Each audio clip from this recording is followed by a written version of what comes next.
Welcome to the Tech Egg. Don't get scrambled. Enjoy the video.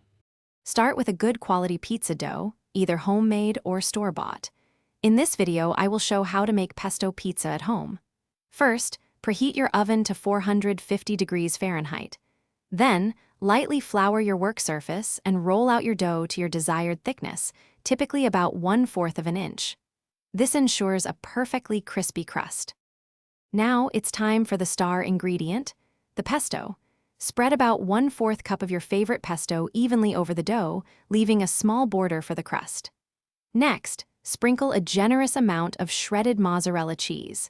Feel free to add other toppings like sliced cherry tomatoes, bell peppers, or cooked chicken for extra flavor. Carefully transfer your assembled pizza to the preheated oven.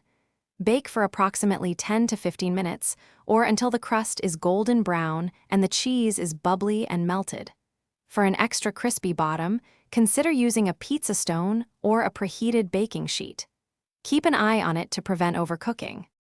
Once baked to perfection, remove your pesto pizza from the oven. Let it cool for just a few minutes before slicing. This helps the cheese set and prevents toppings from sliding off. Garnish with fresh basil leaves for a burst of flavor and color.